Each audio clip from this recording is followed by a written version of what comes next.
Nollasta sataan paljonko se on? Se on noin 2 sekuntia.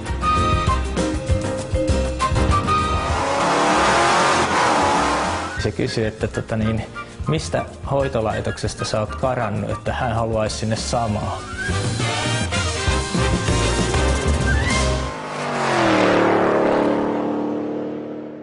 Sulla on tämmöinen 80-luvun Skoda, johon sä oot ängännyt aika hurjaa tekniikkaa. Mitä kaikkea tekniikkaa tässä on? No siinä on peruskone on Olds Toronadosta 72 otettu, että siitä on niin kuin lohkokannet ja kampiakseli. Että muut sitten on kaikki ostettua, rakennettua tai teetettyä. Imusarja on tehty täysin itse ja remmiahtimen nämä vetolaitteet ja kaikki sellaiset, ne on teetetty ja suunniteltu. Ja muun muassa virran jakaja on täysin niin kuin kurikkalaista valmistetta ja vaihdelaatikossa vaikka kuinka paljon osia.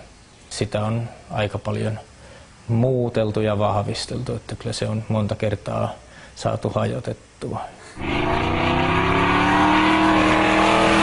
Onko ne oikeasti siivilät, mitkä on? Joo, ne on keittiösiivilät nämä, eli niin tällaiset pohjalaiset vapaavirtaussuodattimet. Ne siinä estää ehkä suurimpien irtotavaroiden menon koneeseen. Pikkukiviä ja muuta nimittäin lentelee, kun auton rakenne on aika avoin. Se on sellainen niin sanottu puoliputkirunkoinen auto, että siellä on tuo takapää, oikeastaan se on täysin putkirunkoinen, ja sitten ohjaamon kohta, että siinä on hyödynnetty omaa ohjaamoa ja niitä on tuettu toisiinsa, että se on monesta kohtaan kaaret kiinni ja sitten kaaret jatkuu tuonne ihan etupäähän asti. Onko tämä rekisterissä? Ei se ole rekisterissä. Ne on vaan siinä niin kuin somisteena, koska auto ilman kilpiä näyttää vähän onnettomalta mun mielestä. Tieliikenteen sijaan tämä Skoda onkin tehty kiihdytyskisoihin. Varttimaili on ajettu todella kunnioitettavaan aikaan. Parhain lähtö on ollut 9,94 ja 232,2 loppunopeutta. Eli siinä on täytynyt olla tehoa 740 heppaa.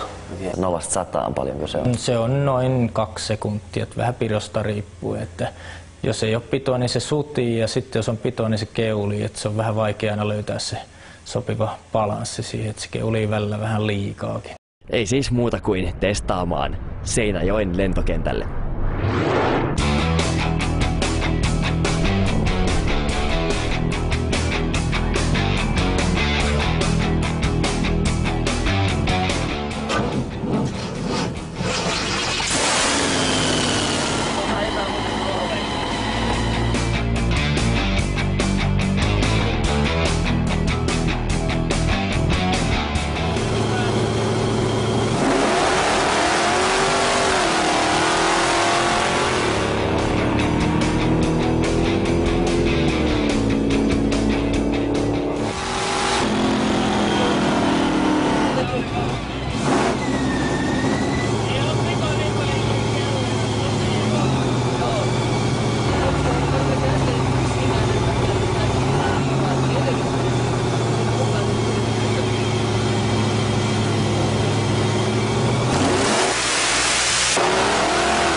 Pito oli sen verran huono, että ei päästy keulittelemaan. Hyvällä pidolla niin keuli ykkösvaihteella ja kakkosvaihteella. Siinä on kumminkin kakkosella 100 vauhtia, kun se keulii. Joo, niin se tuntuu aika kivalta. Kyllä. Pumppu päälle ja startataan käyntiin ja sitten lyödään muut katkaisijat ylös ja tänne taakse ja 2-3 kertaa. Joo. Nyt ollaan ykkösellä, sitten 2 noin ja 3 näin. Ja nimenomaan tällä tyylillä. Joo.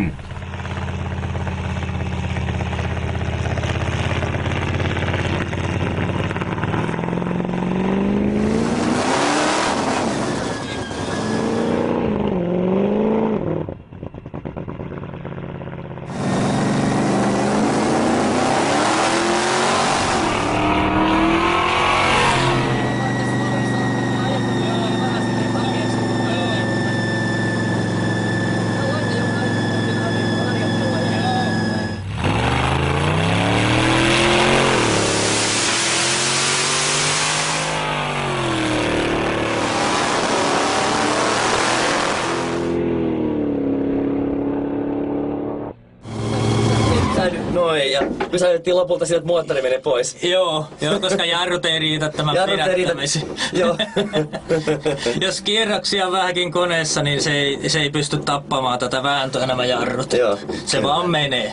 Kyllä täytyy sanoa, että vaikka kaiken näköisiä laitoksia on ajanut, niin tässä on jotenkin niin kuin tuntuu, että tehot on kuin kuuraketissa ja myöskin niin kuin hurjuus on vähintään kuuraketin tasoa, että ehkä hurjimpia ja sitä kautta yksi ehdottomasti pohjalaisimpia laitteita ikinä. Eikä siinä vielä kaikki. Nimittäin, mikäs se tämä on? Pihalta löytyy tällainen ehkä maailman nopein pappatunturikin. Okei. Kuinka nopea? Varttimaili 15.2 ja 123 kilometriä tunnissa. Välitys loppuu puoleen matkaan. Ja 0-100 olisi ehkä suunnilleen. Joo, se on vähän vaikeampi arvioida, mutta kyllä se aika hätäisesti menee. Jonnekin 6-7 sekuntia. Joo, kyllä varmasti siihen pääsee. Keuli joka vaihteella. No niin. Hengenvaarallinen suoraan sanottuna. Kyllä. Vieläkin vaarallisempi laite Petrillä oli, kun Skodan V8-tekniikka oli hetken aikaa traikissa. Sitä ennen sellainen oli muutaman vuoden Fordin pikkupakussa. Ja onhan noita ollut moottoripyöristä muille rakennettuihin autoihin ja niin edelleen. Ja onhan niitä tietysti nuoruudessa tehty. Ford Fiesta tehty takavetoseksi, missä oli 2-litrainen turbokone. Vaimon kauppakassi muutettiin salaa. Ajoiko se sillä sen jälkeen? Ei ajanut. Sä rakennat ihan hirveän tämmöisiä niin kuin epätavallisia laitoksia, niin minkä takia jotain tämmöistä ihan älyvapaata melkein? Sanotaan, että niin paljon kaikkea on tehnyt, että ei minkään tavalliseen ei enää oikein mielenkiinto riitä niin kuin omana projektina. Että niitä voi tehdä sitten jollekin muille.